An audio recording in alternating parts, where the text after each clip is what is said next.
Hello दोस्तों, एक बार फिर स्वागत है आपका हमारे चैनल पर। मेरा नाम है वरुण और हम आज से ही बात करने वाले हैं मध्य प्रदेश की, क्योंकि आगामी कुछ समय में मध्य प्रदेश से संबंधित बहुत सारी परीक्षाओं का आयोजन किया जाने वाला है। व्यापम हो गई या फिर पटवारी हो गई, एसआई हो गई, इन सारी चीजों में मध्य प्रदेश से संबंधित जो भी एग्जाम्स आने वाले हैं, जो मध्य प्रदेश सरकार लाने वाली है, उसके अंतर्गत हर एक एग्जाम्स में बहुत सारा पोर्शन होता है मध्य प्रदेश से संबंधित। तो मध्य प्रदेश के बारे में अभी हम एक एक करके पूरा विस्तृत अध्ययन करने वाले हैं।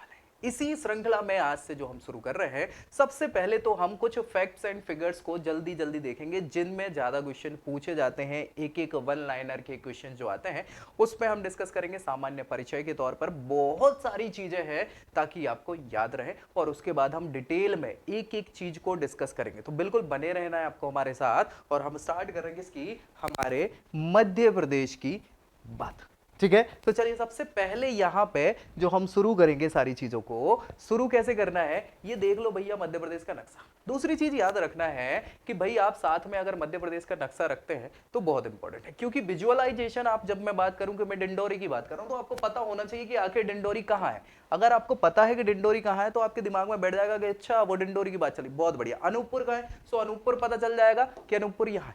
ठीक है, तो भाई इन चीजों से क्या होगा कि आपको बहुत इजीली मध्य प्रदेश आपके दिमाग के अंदर घुस जाएगा। ठीक है, तो सबसे पहले तो हमें यही करना है कि हमें इन पूरे 52 जिलों को दिमाग में बिल्कुल डाल लेना है कि हाँ भैया वो वहां निवाड़ी नया जिला बना था। अच्छा हाँ ठीक है, कहाँ क्या है। सो आपको हर वीडियो के साथ क्या करना है, अपने साथ बस एक मैप जरूर रख लेना मध्य प्रदेश का। गारंटी मैं आपको दे रहा हूं कि मध्य प्रदेश बिल्कुल कंठस्थ हो जाएगा, आपको एक क्वेश्चन गलत नहीं जाएगा।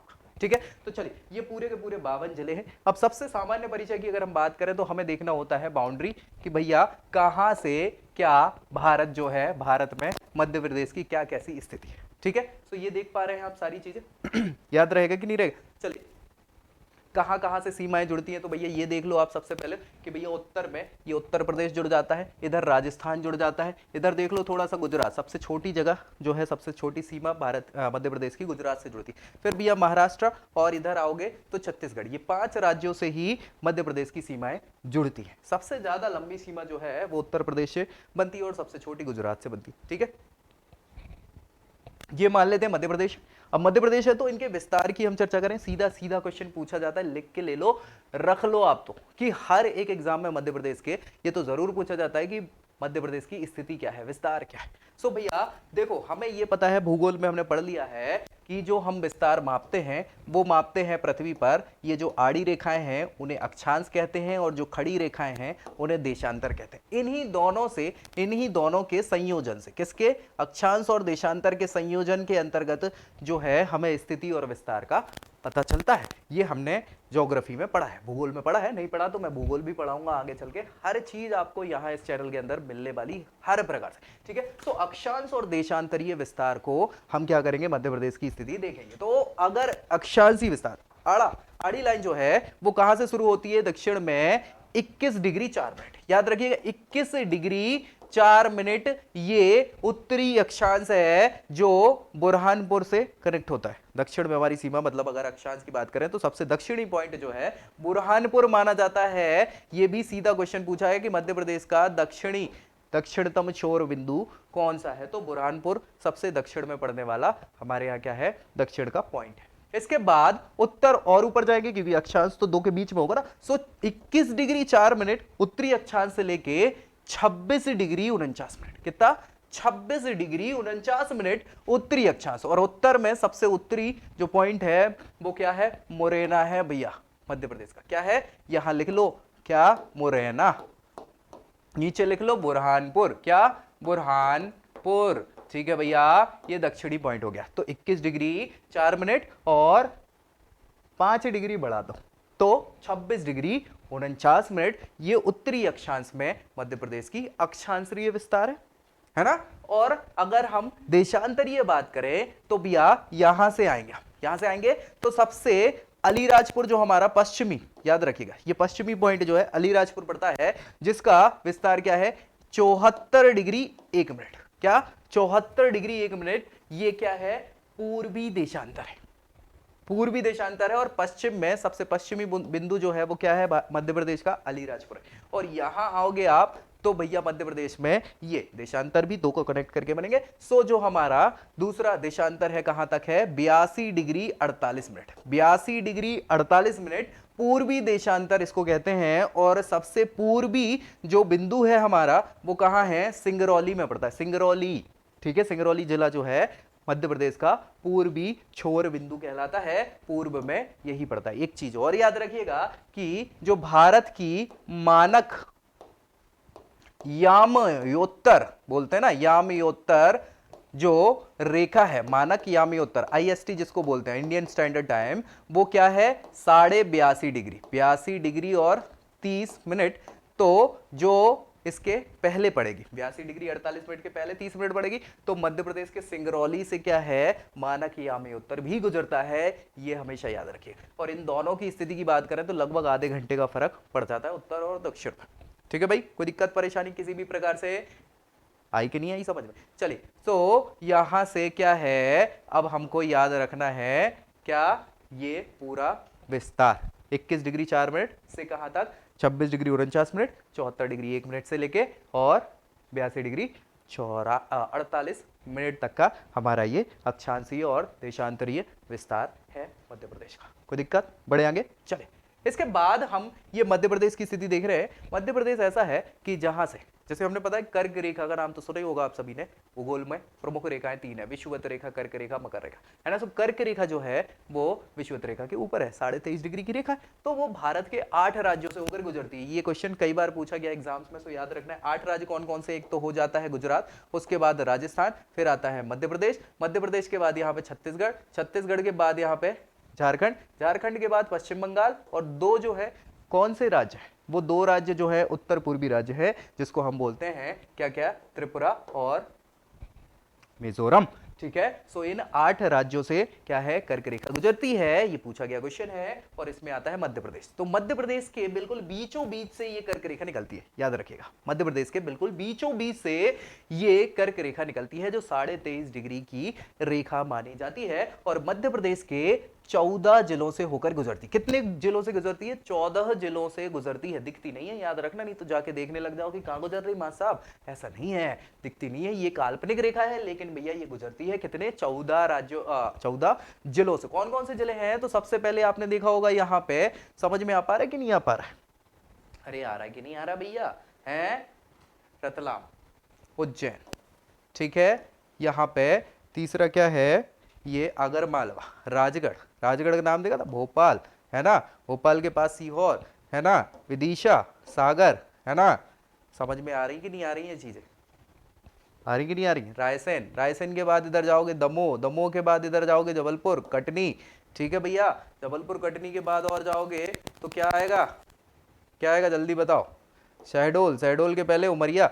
तो ये पूरे के पूरे 14 जिले हैं जहां से ये कर्क रेखा गुजरती है। और कई बार क्वेश्चन पूछा जाता है, इसलिए याद रखना है। सबसे पूर्वी पॉइंट सिंगरौली है, हमने देख लिया था। सबसे उत्तरी पॉइंट क्या है, मुरैना है, ये भी देख लिया था। फिर भैया सबसे पश्चिमी क्या है हमारा, अलीराजपुर, और दक्षिणी क्या है, बुरहानपुर। ये भी सारी चीजें हमने यहाँ पे देख ली थी। कौन कौन से राज्यों से हमारी सीमा कनेक्ट होती है, तो हमने देखा था कि यहाँ छत्तीसगढ़ लगता है, यहाँ जाओ तो उत्तर प्रदेश लगता है ना, राजस्थान लगता है, गुजरात सबसे छोटी सीमा है, और महाराष्ट्र सबसे बड़ी उत्तर प्रदेश। कोई दिक्कत परेशानी किसी को भी, बड़े आगे चलिए भैया। अब सामान्य परिचय में देखें तो हमारे राज्य का नाम क्या है, मध्य प्रदेश, ये ऑफिशियल नाम है। इसके अलावा भी बहुत सारे नाम जो है मध्य प्रदेश के हैं। कौन कौन से, हृदय प्रदेश, हृदय प्रदेश की संज्ञा तो भैया किसने, जवाहरलाल नेहरू ने अभी दी थी। सोया प्रदेश, क्योंकि सोयाबीन के उत्पादन में सबसे प्रमुख है, अग्रणी है, इसलिए सोया प्रदेश भी इसको कहा जाता है। नदियों का मायका, भैया मध्य प्रदेश से सबसे ज्यादा नदियां निकलती है पूरे भारत में। प्रायद्वीपीय क्षेत्र की बात करें, नहीं तो आप कहोगे सर वहां तो हिमालय से ज्यादा नदी निकलती है, लेकिन प्रायद्वीपीय में अगर बात करें तो मध्य प्रदेश से सबसे ज्यादा निकलती है क्या, नदियां। कोहिनूर प्रदेश, भैया सबसे ज्यादा पूरे भारत में जो हीरा है मध्य प्रदेश में ही मिलता है, इसलिए कोहिनूर प्रदेश भी इसको कहते हैं जनजाति प्रदेश। पूरे भारत में सबसे ज्यादा जनजातियों की संख्या भी मध्य प्रदेश में है। और लघु भारत, हर प्रकार के व्यक्ति विशेष यहां मिल जाते हैं, तो लघु भारत की भी संज्ञा भारतीय मध्य प्रदेश को, राज्य को दी गई। कोई दिक्कत परेशानी किसी को भी, चलिए। राज्य की भौगोलिक स्थिति हम डिस्कस कर चुके हैं, लेकिन फिर से देख लेते हैं। 21 डिग्री 4 मिनट से 26 डिग्री 49 मिनट जो है वो उत्तरी अक्षांशों में, और देशांतरों की बात करें तो 74 डिग्री 1 मिनट से 82 डिग्री 48 मिनट पूर्वी देशांतर के मध्य भारतीय जो राज्य है ये क्या है, विस्तारित है। इसके अलावा राज्य का क्षेत्रफल जो है 3,08,252 वर्ग किलोमीटर है। याद रखिएगा ये क्वेश्चन सीधा सीधा पूछा जाता है। पहले विवाद था, पहले भारत का सबसे बड़ा क्षेत्रफल हुआ करने वाला राज्य जो है मध्य प्रदेश था, लेकिन बाद में जब छत्तीसगढ़ अलग कर दिया तो दूसरे नंबर पे आने लगा। पहले नंबर पे कौन आ गया, राजस्थान आ गया। उत्तर से दक्षिण की लंबाई की बात करें तो 605 किलोमीटर की लंबाई है। उत्तर से दक्षिण मतलब अगर हम बात करें, ये हमारा मुरैना दिख रहा है आपको, ये मुरैना, मुरैना से बुरहानपुर की बात कर लें, ये बुरहानपुर है, ये है बुरहानपुर, ठीक है। सो इसकी जो उत्तर से दक्षिण की लंबाई है वो कितनी है, 605 किलोमीटर। और जो हमारा यहाँ अलीराजपुर है और यहाँ से सिंगरौली है, तो भैया इन दोनों के बीच की जो लंबाई है कौन सी, पूरब से पश्चिम की, वो है 870 किलोमीटर। कितनी भैया, 870 किलोमीटर। सीधा सीधा क्वेश्चन यहाँ पे पूछे जाते हैं, तो ये वन लाइनर फैक्ट लेके आया हूं ताकि आपको समस्या ना आए। आगे बढ़े भैया, चलिए। राज्य की सीमा से लगे राज्य कितने हैं, 5 हैं। हमने देखा है कि उत्तर प्रदेश ये कहां लगता है, उत्तर पूर्व में। कहां लगता है, उत्तर पूर्व में उत्तर प्रदेश लगता है। सबसे ज्यादा सीमा किसकी है, उत्तर प्रदेश की लगती है। फिर महाराष्ट्र दक्षिण पश्चिम में लगता है। फिर छत्तीसगढ़ है, छत्तीसगढ़ दक्षिण पूर्व में। राजस्थान उत्तर पश्चिम में। और गुजरात सबसे कम सीमा है, पश्चिम में ये लगता है। ठीक है भैया। राज्य की अधिकतम सीमा से मिलने वाला जो राज्य है उत्तर प्रदेश, मतलब सबसे ज्यादा सीमा कौन से राज्य से लगती है राज्य की, तो उत्तर प्रदेश राज्य से सबसे ज्यादा सीमा लगती है। न्यूनतम सीमा की बात करें तो गुजरात ऐसा राज्य है जिससे हमारे केवल 2 जिले ही कनेक्ट होते हैं। सबसे कम सीमा जो है गुजरात से लगती है। राज्य के मध्य से जो गुजरने वाली रेखा है वो कौन सी रेखा कहलाती है, कर्क रेखा कहलाती है। 23.5 डिग्री की ये लाइन है जो 14 जिलों से मध्य प्रदेश के गुजरती है, हमने डिस्कस किया था। और भारत के कुल क्षेत्र में मध्य प्रदेश का जो प्रतिशत है वो है 9.38%। ये सीधा क्वेश्चन पूछा जाता है, इसलिए इसको याद रखना है भैया आपको कि कितना प्रतिशत क्षेत्रफल पूरे भारत का मध्य प्रदेश के अंतर्गत आता है। तो मध्य प्रदेश के अंतर्गत 9.38% क्षेत्र जो है पूरे भारत का आता है। ठीक है भैया। चलिए, राजकीय चिन्हों की हम बात कर लेते हैं। तो भैया सबसे बड़ा जो राजकीय चिन्ह है वो 24 स्तूपों की आकृति के अंदर,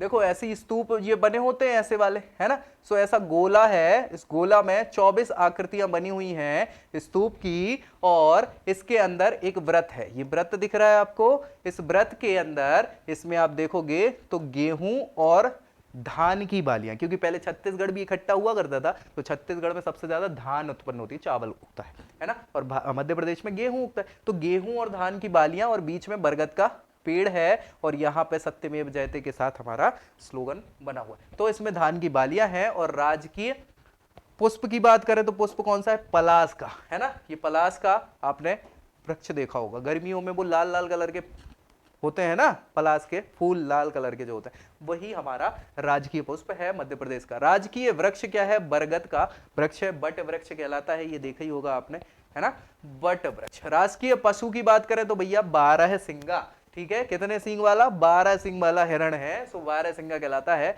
राजकीय पक्षी जिसको दूधराज कहा जाता है, एशियन पैराडाइज फ्लाई कैचर, इसे शाही बुलबुल, शाह बुलबुल के नाम से भी जाना जाता है। ये पूछा गया क्वेश्चन कई बार। राजकीय नदी कौन सी है, सबसे बड़ी नदी है भैया नर्मदा नदी। सो हमारी राजकीय नदी, जैसे गंगा भारत की नदी है वैसी मध्य प्रदेश की सबसे बड़ी नदी राजकीय नदी नर्मदा नदी कहलाती है। नाट्य की बात करें, नाटक, तो माच जो है मध्य प्रदेश का राजकीय नाट्य कहलाता है। और भैया जो नृत्य है राजकीय वो है राई, ये बुंदेलखंड से संबंधित है। ठीक है। राजकीय गान कौन सा है, सुख का दाता सबका साथी, सबका ये संदेश है। मां की गोद पिता का आंचल नहीं, मेरा मध्य प्रदेश है। ये महेश श्रीवास्तव द्वारा लिखित क्या है भैया, राजकीय गान है जो पूछा जाता है, मेरा मध्य प्रदेश है। राजकीय खेल मलखंभ, इसको स्टार्ट किया गया था 2013 में, ठीक है। राजकीय मछली जो है वो है महासीर मछली, ये देख पा रहे हो, ये मलखंभ है। मलखंभ भी जो भारतीय युवा खेल है ना उसमें भी शामिल कर लिया गया, खेलो इंडिया खेल में, ठीक है। सोयाबीन जो है वो राजकीय फसल है, क्योंकि सबसे ज्यादा उत्पादन पूरे भारत में सोयाबीन का मध्य प्रदेश में ही होता है। राजकीय भाषा क्या है इसकी, हिंदी भाषा है राजकीय भाषा।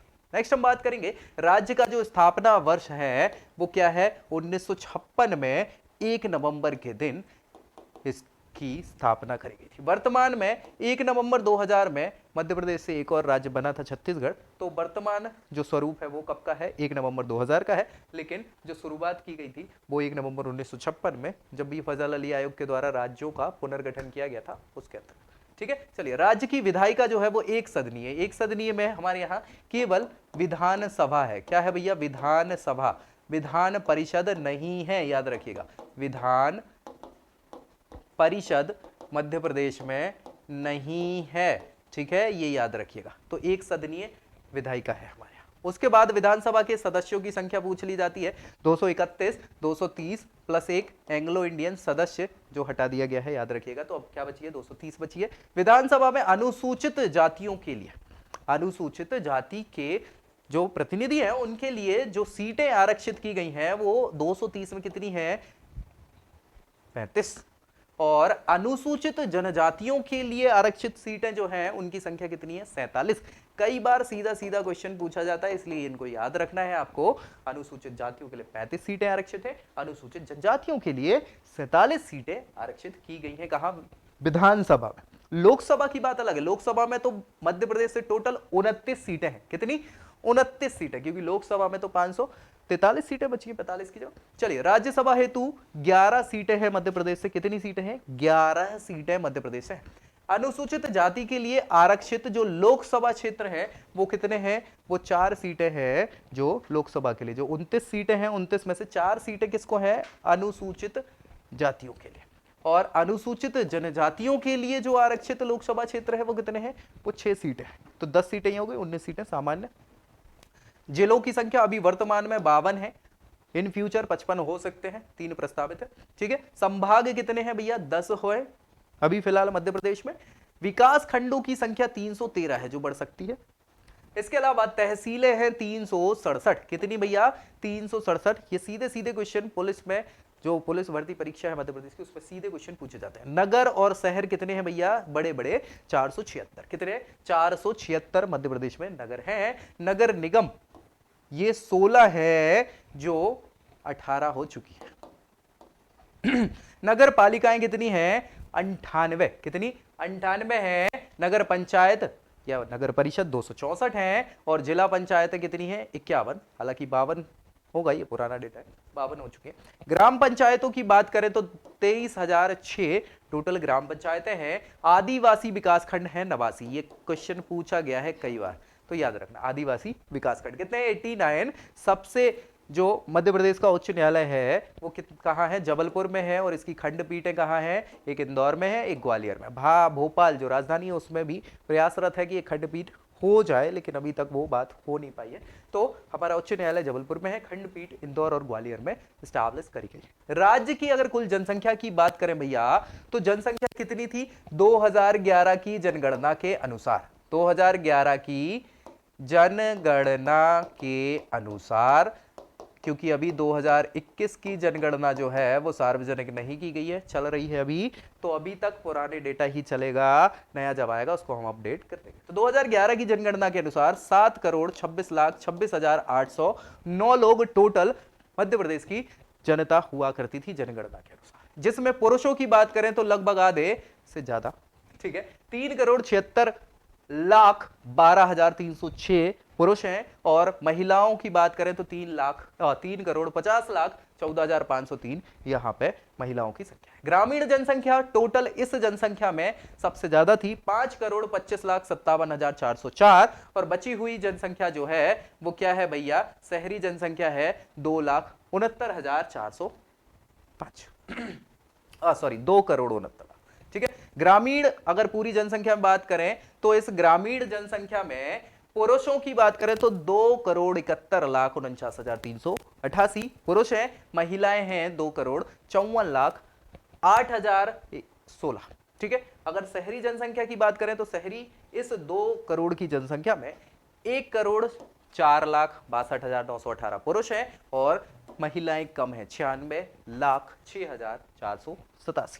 ठीक है भैया। ये सीधे सीधे क्वेश्चन पूछे जाते हैं जनगणना से संबंधित, सीधे क्वेश्चंस आते हैं, इसलिए आपको याद रखना पड़ेगा। 1-2 बार इसको रिवाइज करिएगा, याद हो जाएंगे। ठीक है। नहीं तो आगे हम डिस्कस करेंगे ट्रिक्स वगैरह सारी चीजों को, तो और अच्छे से आपको समझ में आ जाएगा। लेकिन फिलहाल तो आपको क्या करना है, रिवाइज करते रहना है ताकि आपका फायदा हो। मैं ट्रिक पे जनरली फोकस इसलिए नहीं करता कि ट्रिक वहां परीक्षा के उस माहौल में जब हम प्रेशर में होते हैं तो अच्छी अच्छी ट्रिक्स भूल जाते हैं, तो ट्रिक्स पे मैं भरोसा नहीं करता। हम चाहते हैं कि भैया हमें चीजें समझ के याद रहें और हम कहीं ना कहीं से उसको वहां तक पहुंच जाएं। जैसे मैथ्स में नहीं होता, गणित में, कि यार हमें पता है कि कैसे सॉल्व करना है तो हम घुमा फिरा के आंसर ले आएंगे। ऐसे ही हम यहाँ चाहते हैं कि चीजों को रटना नहीं है, समझना है, ताकि चीजें आपको घुमा फिरा के याद आ जाएं, समझ पाओ, एक दूसरे से कनेक्ट कर पाओ। ठीक है, चलिए आगे बढ़ते हैं।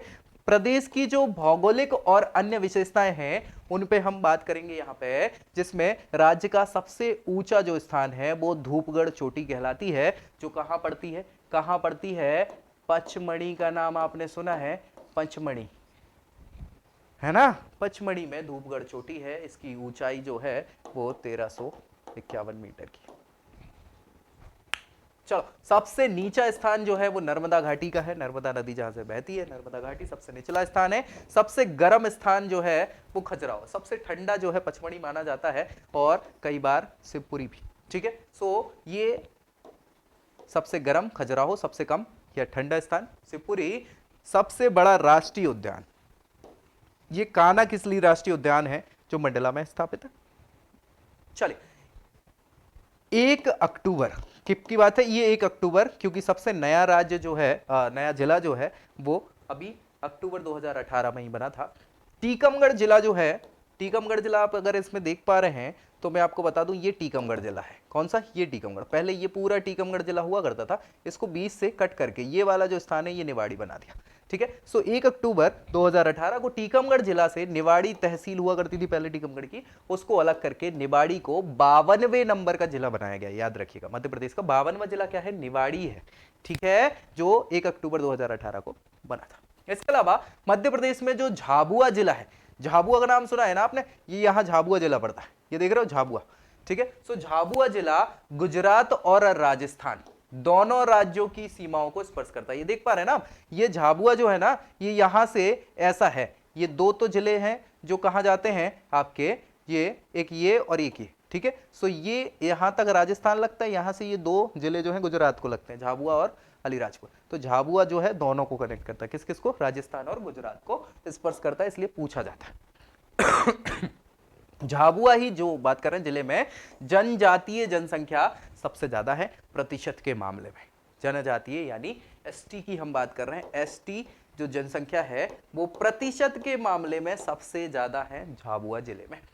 मध्य प्रदेश में कर्क रेखा 14 जिलों से होकर गुजरती है, इस पर हम डिस्कस कर ही चुके हैं।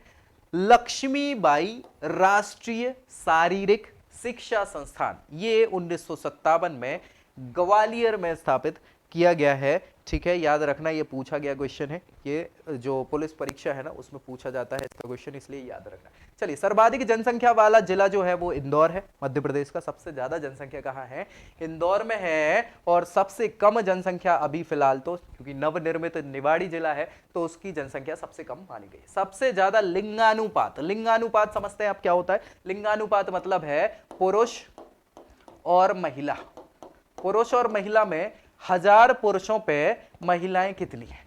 ठीक है, ये लिंगानुपात होता है। तो सबसे ज्यादा लिंगानुपात है बालाघाट में, यहां पे महिलाओं की संख्या पुरुषों से भी ज्यादा है। ठीक है, सबसे कम लिंगानुपात जो है वो भिंड में है। कहां है ये, भिंड यहां पड़ता है, आपने भिंड मुरैना का नाम सुना है ना, ये भिंड मुरैना वाला क्षेत्र। ठीक है, सो भिंड में सबसे कम लिंगानुपात, यानी पुरुष ज्यादा है महिलाएं कम है। सर्वाधिक जनघनत्व, जनघनत्व का मतलब है कि 1 वर्ग किलोमीटर, ये मान लो 1 किलोमीटर, ये 1 किलोमीटर, तो इसको कहलाएंगे 1 वर्ग किलोमीटर। इस 1 वर्ग किलोमीटर की पूरे के पूरे क्षेत्र में कितनी जनता रहती है उसको बोलते हैं जनघनत्व। सो सबसे जनघनत्व ज्यादा जो है वो भोपाल का है। किसका, भोपाल का है। और सबसे कम जनघनत्व जो है वो डिंडोरी का है। किसका है, डिंडोरी का है, या मंडला के पास नीचे डिंडोरी मिलेगा। ठीक है, चलिए, सर्वाधिक साक्षरता दर, सबसे साक्षरता दर मतलब शिक्षित, शिक्षा, शिक्षित मतलब साक्षरता दर का मतलब है 7 वर्ष से, याद रखिए 7 वर्ष से ऊपर का कोई भी व्यक्ति जो किसी एक भाषा को, क्या भैया, एक भाषा को पढ़ना, लिखना, बोलना और समझना जानता हो, उसको बोलते हैं साक्षर। तो 7 वर्ष से ऊपर के कितने ऐसे लोग हैं ज्यादा से ज्यादा जो सबसे ज्यादा पढ़े लिखे हैं, किस जिले में है, तो वो है जबलपुर में। कहां पे भैया, जबलपुर में सबसे ज्यादा पढ़े लिखे लोग पाए जाते हैं मध्य प्रदेश में। न्यूनतम सबसे कम कहां है, अलीराजपुर। अलीराजपुर झाबुआ से अलग होकर बना है, ठीक है। तो अलीराजपुर सबसे कम साक्षरता है मध्य प्रदेश में, सबसे कम 36% के आसपास। सर्वाधिक पुरुष साक्षरता की बात करें, ये तो टोटल साक्षरता है, पुरुष सबसे ज्यादा कहां है साक्षर, तो भैया जबलपुर और इंदौर दोनों जगहों पर पुरुष सबसे ज्यादा साक्षर है। और महिलाओं की बात करें तो सबसे कम पुरुष साक्षरता दर कहां है, अलीराजपुर, ठीक है। महिलाओं की बात करें तो भोपाल में महिलाएं ज्यादा पढ़ी लिखी हैं, ठीक है। पुरुष कहां पढ़े लिखे हैं, जबलपुर और इंदौर में। भोपाल में महिलाएं पढ़ी लिखी। सबसे कम पढ़े लिखे लोग अलीराजपुर में। जब सबसे कम पढ़े लोग अलीराजपुर में तो पुरुष भी कम है, महिलाएं भी कम है ना। सो सब में अलीराजपुर ही आएगा, कम में और ज्यादा में अपने समझ में आई गया, ठीक है। न्यूनतम महिला साक्षरता दर अलीराजपुर। सबसे ज्यादा नगरीय जनसंख्या, नगरों में रहने वाली संख्या की बात कर रहे हैं लोगों की, प्रतिशत सबसे ज्यादा किस जिले में है, तो वो है भोपाल में, ठीक है।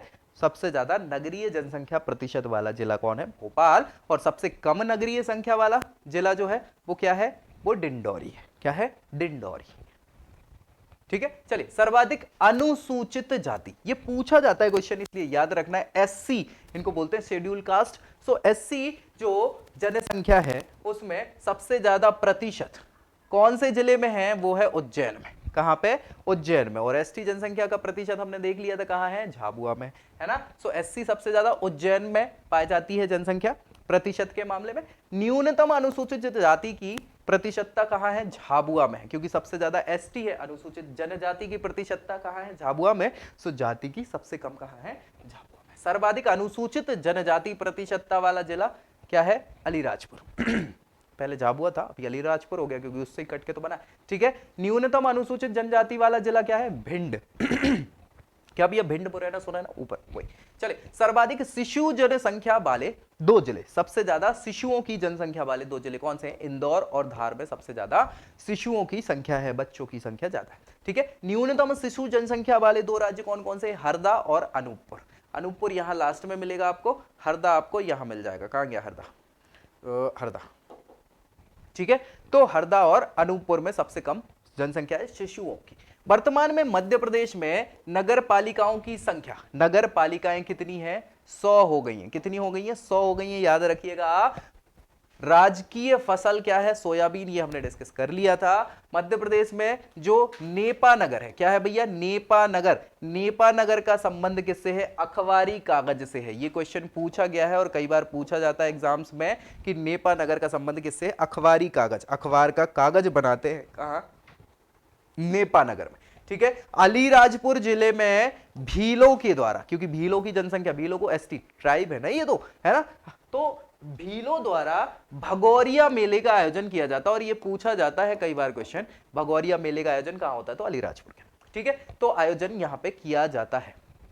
मध्य प्रदेश में न्यूनतम सतही जल, मतलब जमीन, भूजल जिसको बोलते हैं ना, तो भूजल की न्यूनतम मात्रा क्या है, भिंड जिले में पाई जाती। कहां पाई जाती, भिंड जिले में सबसे कम जल स्तर है। उसके बाद मध्य प्रदेश की सबसे बड़ी नदी कौन सी है, नर्मदा, ये सभी को पता है। मध्य प्रदेश में नर्मदा नदी बेसिन जो है, नर्मदा नदी बेसिन, क्योंकि सबसे बड़ी नदी वही है, सबसे ज्यादा जल पाया जाता है। और ये मध्य प्रदेश में नहीं, ये पूरे प्रायद्वीपीय भारत में सबसे ज्यादा जल या बड़ी नदियों में पश्चिमी की ओर बहने वाली नर्मदा नदी मानी जाती है। मध्य प्रदेश में सर्वाधिक भूमिगत जल जो है, भूमिगत जल वो कहां पाया जाता है, होशंगाबाद में। होशंगाबाद से भी निकलती है नर्मदा नदी, याद रखिएगा। सो होशंगाबाद में सबसे ज्यादा भूजल की मात्रा पाई जाती है। भूमिगत जल की जो उपलब्धता है वो कहां है, सबसे कम बुरहानपुर में पाई जाती। कहां, बुरहानपुर, जो हमारा दक्षिणतम क्या है, जिला है मध्य प्रदेश का। कोई दिक्कत, चले। सर्वाधिक अर्जित सिंचाई क्षमता, सिंचाई की क्षमता वाला जो जिला है, सबसे ज्यादा जहां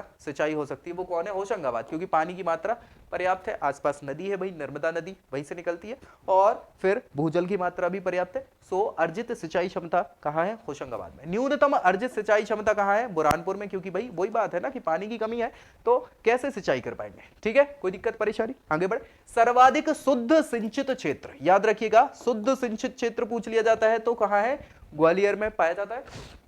और कम शुद्ध सिंचित क्षेत्र कहां पाया जाएगा, डिंडोरी में पाया जाएगा। कहां, डिंडोरी। चलिए, भूमिगत जल के विकास का न्यूनतम स्तर कहां है, मंडला में।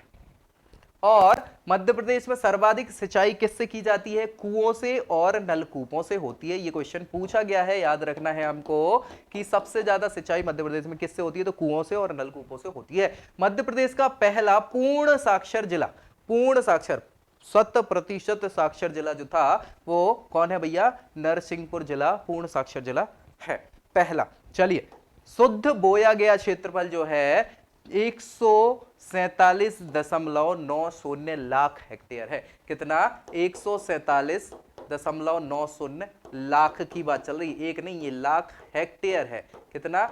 हेक्टेयर। ये शुद्ध बोया गया क्षेत्र है भाई साहब, जिसमें फसल लगाई जाती है, जिसमें अनाज उगाया जाता है। इतना मध्य प्रदेश में कितना? 147.90 लाख हेक्टेयर का क्षेत्र है। ये पूछा गया क्वेश्चन है, याद रखिएगा, पटवारी में पूछा जा सकता है क्योंकि खेती बाड़ी से संबंधित, जमीन से संबंधित है, इसलिए याद रखना है इसको, बहुत इंपॉर्टेंट है। और कृषि जोतों की संख्या कितनी है?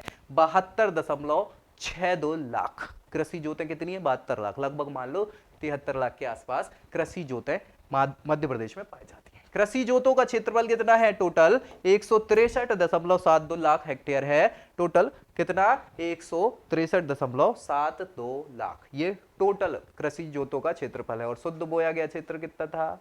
कितना था? याद कर लो भैया, ये था हमारा 147.90 लाख, और ये कितना? 163.72 लाख। चलिए, कृषि जोतों का औसत आकार कितना है? औसत आकार 2.2 हेक्टेयर है। 2 हेक्टेयर से कम वाले लोग गरीब श्रेणी में आते हैं और 2 से ऊपर वाले मध्यम में आते हैं। ठीक है, सो 2.2 हेक्टेयर औसत आकार है किसका? हमारी कृषि जोतों का। और ये पटवारी में पूछा जाने वाला क्वेश्चन है, पूछा जा सकता है, इसलिए याद रखना है अपने को। चलिए, प्रति व्यक्ति बोया गया क्षेत्रफल जो है वो 0.29 हेक्टेयर। कितना? 0.29 हेक्टेयर जो है, लगभग आधे हेक्टेयर की बात चल रही है, आधा नहीं, 1/3 हेक्टेयर की बात चल रही है। ठीक है, चलिए, प्रदेश में जो रासायनिक उर्वरक है ना, फर्टिलाइजर्स जिनको हम बोलते हैं, उनका प्रयोग कितना होता है? 47.13 किलोग्राम लगता है हर हेक्टेयर में। मध्य प्रदेश में हर हेक्टेयर खेती करने में 47.13 किलोग्राम क्या है?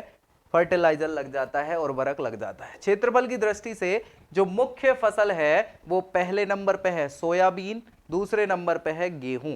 तो मध्य प्रदेश में सोया स्टेट क्यों? क्योंकि सोयाबीन सबसे ज्यादा उत्पादित होता है मध्य प्रदेश में, फिर दूसरे नंबर पे गेहूं उत्पादित करते हैं लोग बाग। फिर सर्वाधिक शुद्ध कृषि की भूमि अगर बात करी जाए तो कहां है? उज्जैन में है। कितने प्रतिशत है? 80.2% जो है टोटल एरिया उज्जैन के 80% भाग में खेती की जाती है। सो शुद्ध कृषि भूमि जो है उज्जैन में सर्वाधिक पाई जाती है। चलिए, न्यूनतम अगर बात करें तो वो मंडला में मिलती है, जो कितनी है? 22.7%। मंडला में सबसे कम शुद्ध खेती की भूमि जो है वो पाई जाती है। सबसे ज्यादा उज्जैन, सबसे कम मंडला। नेक्स्ट है, सर्वाधिक कृषि जोत जो है वो हरदा जिले में पाए जाते हैं। कहां? हरदा जिले में सबसे ज्यादा कृषि जोत मिलते हैं। न्यूनतम कृषि जोत कटनी में और नीमच में। कहां? कटनी और नीमच में मिल जाते हैं।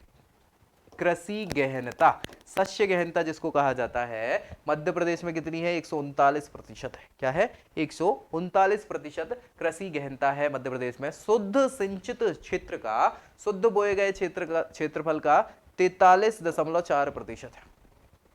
देखो, ये टोटल जो क्षेत्र है, मान लो ये है, इसमें पानी की सिंचाई की व्यवस्था इतने क्षेत्र में ही हो पाती है, ये इसमें नहीं हो पाती। तो वो कितना है? 43.4% है शुद्ध सिंचित क्षेत्र। ठीक है, चलिए, यातायात प्रशिक्षण संस्थान, ये पूछा जाएगा भोपाल में। कहाँ है यातायात प्रशिक्षण संस्थान? ये आपको कांस्टेबल एसआई में पूछा जा सकता है। कहाँ है?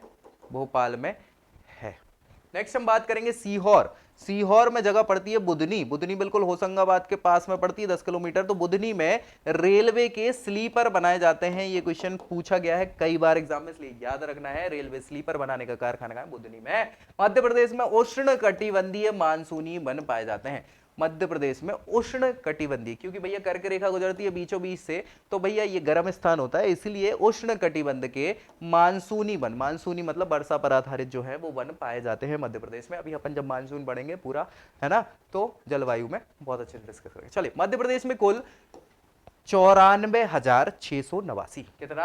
94,689 वर्ग किलोमीटर का क्या है, वन क्षेत्र पाया जाता है। ये वन रक्षक वगैरह वाले एग्जाम्स में सीधा सीधा क्वेश्चन पूछा जाता है, इसलिए याद रखना है क्या, 94,689 वर्ग किलोमीटर वन क्षेत्र हैं, जो बढ़ जाएंगे अगली वन रिपोर्ट आने पर। ठीक है, सो याद रखना 94,689 वर्ग किलोमीटर। राज्य की कुल भूमि, जो कुल भूमि है उसमें 30.7% क्षेत्र, 30.7% क्षेत्र वन क्षेत्र के अंतर्गत आता है। सबसे ज्यादा क्षेत्र आता है मध्य प्रदेश का वन क्षेत्र के अंदर, पूरे भारत का। ठीक है, चलिए, देश के कुल वन क्षेत्र में राज्य का हिस्सा कितना है, 12.4% है। पूरे क्षेत्र में, पूरे भारत के वन क्षेत्र में 12% क्षेत्र किसका है, मध्य प्रदेश का है भैया। सबसे बढ़िया। चलिए, राज्य में प्रति व्यक्ति वन क्षेत्रफल कितना है, 0.16 हेक्टेयर, और कृषि के लिए कितना था, 0.29 हेक्टेयर। ठीक है, सो वन क्षेत्र कितना है, हर व्यक्ति के हिसाब से 0.16 हेक्टेयर यहां पर वन क्षेत्र है। चलिए, सर्वाधिक वन क्षेत्रफल वाले 3 जिले जो हैं, सबसे ज्यादा वन क्षेत्र कहां पाया जाता है, तो सबसे ज्यादा बालाघाट में, उसके बाद छिंदवाड़ा में, और उसके बाद सीधी में। तो बालाघाट है ना, ये बालाघाट, छिंदवाड़ा और सीधी का नाम इधर पड़ेगा। ठीक है, ये सीधी। तो इन तीनों में सबसे, बालाघाट, छिंदवाड़ा और सीधी में सबसे ज्यादा क्या है, क्षेत्रफल है, वन क्षेत्रफल। न्यूनतम वन क्षेत्रफल वाले 3 जिले शाजापुर, उज्जैन और रतलाम, ये इधर वाले। ठीक है, शाजापुर, उज्जैन और रतलाम, ये इधर वाले। ठीक है, शाजापुर, उज्जैन और रतलाम। चले, इसके बाद बात करें राज्य के वनों में सबसे ज्यादा पाया जाने वाला वृक्ष हमारे यहाँ कौन सा पाया जाता है, सागौन का वृक्ष। सागौन की लकड़ी का नाम सुना ही होगा ना, मजबूत होती। तो सागौन सबसे ज्यादा मध्य प्रदेश में पाया जाने वाला क्या है, वृक्ष है। मध्य प्रदेश के पहले राज्यपाल का नाम पूछ लिया जाता है कई बार, सो पट्टाभी सीतारमैया। पट्टाभी सीतारमैया जो है मध्य प्रदेश के पहले राज्यपाल हुए हैं। पहली महिला राज्यपाल कौन हुई है, सरला ग्रेवाल। याद रखना ये क्वेश्चन कई बार और हर एग्जाम में मध्य प्रदेश पीएससी तक में, एमपी पीएससी तक में ये क्वेश्चन पूछे गए हैं और बहुत सारे बच्चे कंफ्यूज हो जाते हैं। तो याद रखना, पहले राज्यपाल पट्टाभी सीतारमैया हैं और महिला राज्यपाल सरला ग्रेवाल हैं मध्य प्रदेश की। मध्य प्रदेश की पहली महिला मुख्यमंत्री कौन है, सुश्री उमा भारती जी है। और आप सभी जानते ही होंगे, उमा भारती जी के बाद फिर गौर साहब आए, और फिर जब से शिवराज सिंह चौहान कंटिन्यू क्या है, मध्य प्रदेश के मुख्यमंत्री हैं। सो उमा भारती जो है वो महिला मुख्यमंत्री है मध्य प्रदेश की पहली, और अभी तक एक ही हुई है, याद रखिए। चलिए, प्रथम विधानसभा अध्यक्ष जो है पंडित कुंजीलाल दुबे साहब है। याद रखिएगा, कौन विधानसभा अध्यक्ष, ये पूछा गया क्वेश्चन है, कई बार पूछा जाता है। विपक्ष के नेता कौन है, विष्णुनाथ तामस्कर। क्या भैया, विष्णुनाथ तामस्कर, ये क्या है, विपक्ष के नेता हैं पहले की बात चल रही है। ठीक है, पहली विधानसभा अध्यक्ष कुंजीलाल दुबे और पहले विपक्ष के नेता कौन है, विष्णुनाथ तामस्कर। पहले निर्वाचन आयुक्त एनबी लोहानी, क्या नाम है, एनबी लोहानी, ये भैया निर्वाचन आयुक्त हैं मध्य प्रदेश के पहले। और लोकायुक्त, याद रखिएगा, लोकायुक्त है पीवी दीक्षित। लोकायुक्त पीवी दीक्षित हैं मध्य प्रदेश के पहले।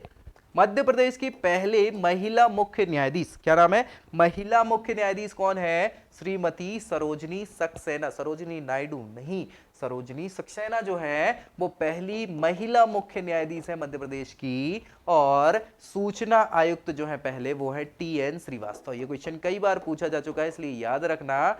ठीक है, टीएन श्रीवास्तव। बाकी याद रखिएगा, हम एक एक व्यक्ति को फोटो के साथ सारी चीजों को डिटेल में आगे समझेंगे। अभी तो केवल हम मुख्य मुख्य तथ्य पढ़ रहे हैं, जो सीधे क्वेश्चन वन लाइनर वाले हैं वो हम डिस्कस कर रहे हैं। ठीक है, चलिए आगे बढ़ते हैं। मध्य प्रदेश का सबसे बड़ा कोयला क्षेत्र क्या है, सोहागपुर कोयला क्षेत्र जो है, सबसे ज्यादा मध्य प्रदेश में कोयला जो पाया जाता है वो सोहागपुर क्षेत्र में पाया जाता है।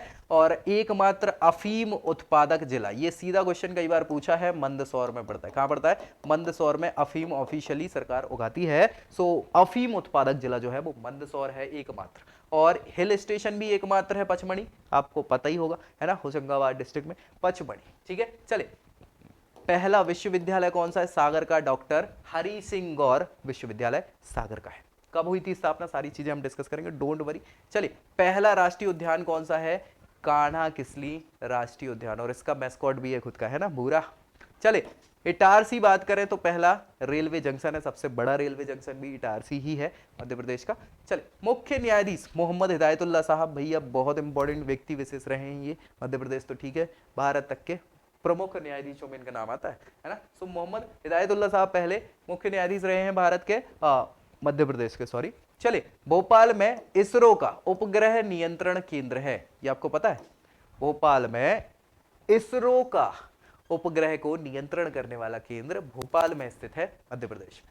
चलिए, बैंक नोट छापने की जो प्रेस है, बैंक के नोट जो आप रखते हैं, जो छपते हैं, जो आप जॉब करेंगे तो मिलेंगे, वो कहाँ? मध्य प्रदेश के देवास में प्रिंटिंग प्रेस है, नोट प्रेस जिसको कहा जाता है। पूछा जाने वाला क्वेश्चन है, कई बार पूछा गया है। न्यूज प्रिंट जो अखबारी कागज छपता है वो नेपा नगर, नेपा नगर कहां पड़ता है? बुरहानपुर में पड़ता है, याद रखिएगा, यहां से अखबारी कागज छपने का कारखाना है। सो न्यूज प्रिंट मिल कहां है? नेपा नगर में। सिक्योरिटी पेपर बिल, याद रखिए, ये पूछा जाता है, होशंगाबाद में है ये सिक्योरिटी पेपर, वो स्टाम्प वगैरह सिक्योरिटी पेपर जो रहते हैं ना, जिसमें आप अनुबंध पत्र वगैरह बनाते हैं, तो वो सिक्योरिटी पेपर जो है वो होशंगाबाद में बनते हैं। सिक्योरिटी प्रिंटिंग प्रेस कहां है? होशंगाबाद। कोई दिक्कत?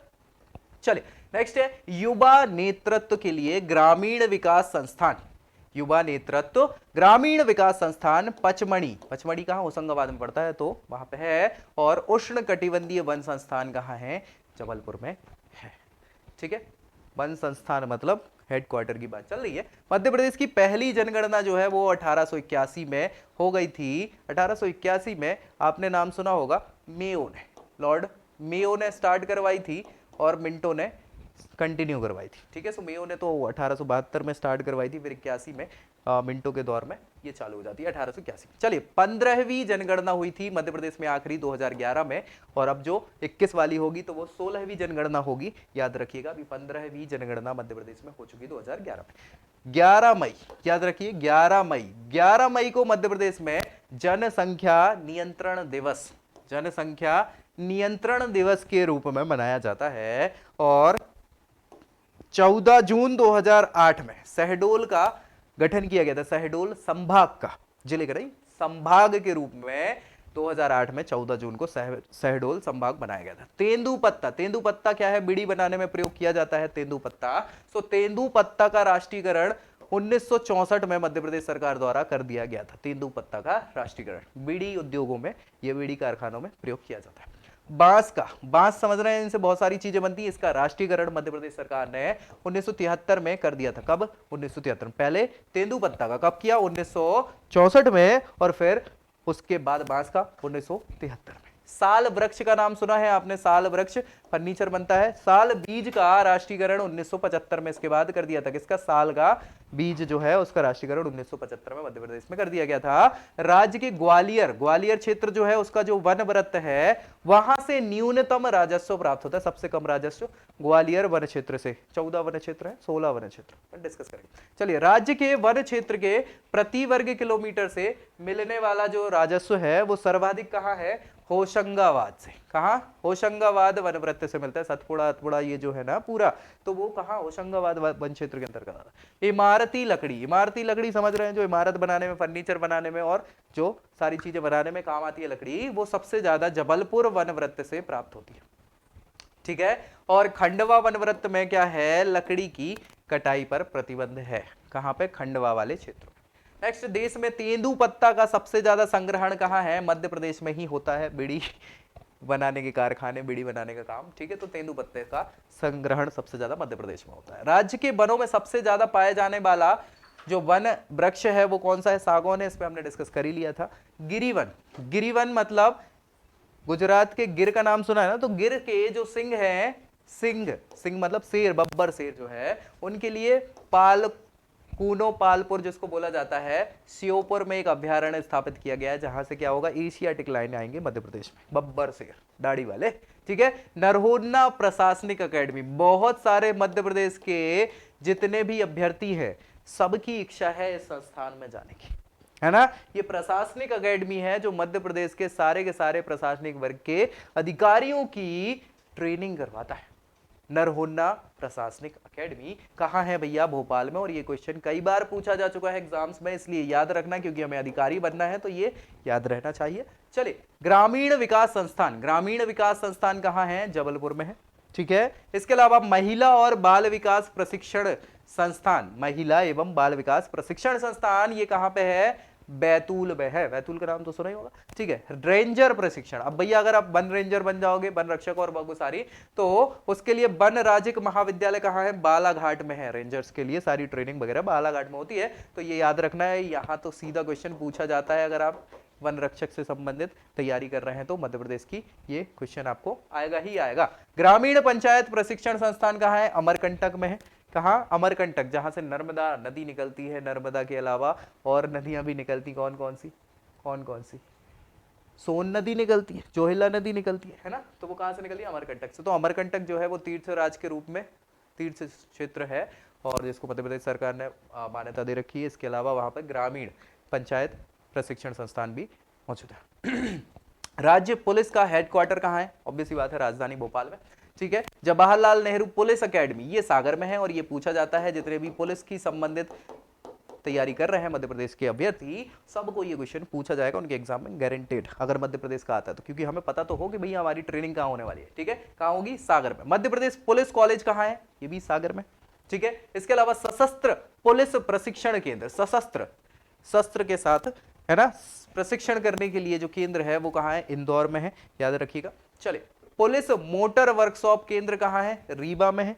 सो जितने भी तैयारी कर रहे हैं कांस्टेबल एसआई संबंधित, ये क्वेश्चन याद रखना है आपको, कुछ याद रहे ना रहे ये, क्योंकि 2 से 3 क्वेश्चन यहां से सीधे पूछे जाएंगे। पुलिस वायरलेस प्रशिक्षण केंद्र कहाँ है भैया, इंदौर में है। कहाँ है, इंदौर में।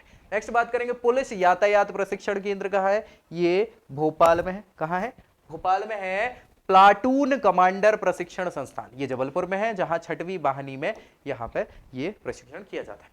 फॉरेंसिक साइंस की लेबोरेटरी कहाँ है भैया, सागर में है। फॉरेंसिक साइंस, फॉरेंसिक समझते हैं ना, वही जांच पड़ताल करने वाले की क्या कारण था, कैसा था, वही है ना। धार किला, धार में जो किला है उसका पुनर्निर्माण 1344 में मोहम्मद बिन तुगलक ने अपनी दक्षिण विजय के दौरान देवगिरी में जब जा रहे थे तो वहां करवाया था, ठीक है। जाते समय इस किले के अंदर देवी कालका का मंदिर जो है, देवी कालका का मंदिर जो है उसका निर्माण परमार नरेश मुंज ने करवाया था। किसने, मुंज ने। ये पूछा गया क्वेश्चन है कि देवी कालका के मंदिर का पुनर्निर्माण किसने करवाया था, मंदिर का मुंज ने करवाया था। ये परमार नरेश हुआ करते थे और ये विद्वान भी थे।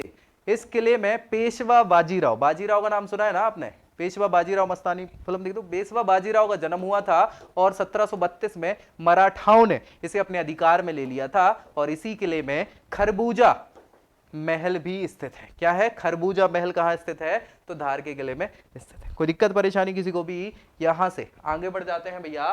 तो ये काम करेंगे, ये अपन दूसरा पार्ट बनाएंगे, इसके बाद लंबी हो जाएगी नहीं तो, है ना। तो ये इसके बाद अपन खत्म करेंगे, फिर कंटिन्यू दूसरे वीडियो में आगे बढ़ जाएंगे। चलो जिसको देख लेते हैं, राजगढ़। राजगढ़ जो है जिला है, इसमें अवस्थित है नरसिंह किला। क्या है भैया, नरसिंह। नरसिंह किले को कश्मीर मालवा कहा जाता है, याद रखिएगा, कश्मीर मालवा। ये पूछा गया क्वेश्चन है। मध्य प्रदेश के जो दर्शनीय स्थल हैं उसमें धार के जिले में, धार जिले में अवस्थित क्या क्या, 16वीं सदी में मांडू का दुर्ग। ये मांडू तो भैया दर्शनीय है ही, है ना, और बहुत सारे लोग जाते हैं जो इंदौर के आसपास धार आर में रहते हैं, वो मांडू में जाते हैं। तो इसका जो निर्माण है, मांडू के जो महल है, दुर्ग है, उसका निर्माण किसने, बाज बहादुर ने करवाया था, है ना। बाज बहादुर की कहानी पढ़ेंगे अपन, टेंशन नहीं लो, बिल्कुल सारी चीजें। जहां पे 12 दरवाजे। दतिया के किले की बात करें तो उसका निर्माण वीर सिंह देव ने करवाया था। क्यों करवाया था, क्योंकि यहाँ पे भवानी सिंह ने, justice is the gem of crown, है ना, न्याय मुकुट का हीरा, ऐसा लिखवाया गया था। ये किसके लिए, जहांगीर के लिए लिखवाया गया था। इसकी कहानी पे भी अपन डिस्कस करेंगे, एक एक दर्शनीय स्थल को फोटो के साथ और सारी चीजों पे बृहद डिस्कस हम आगे करेंगे। अभी फिलहाल ये लंबा हो जाएगा वीडियो, इसलिए इसको यही रोक रहा हूँ। नेक्स्ट वीडियो इसके आगे की लेके आऊंगा मैं दूसरे पार्ट में, जो सामान्य परिचय है मध्य प्रदेश का, उसमें। तो मिलते हैं नेक्स्ट वीडियो में, तब तक के लिए जय हिंद।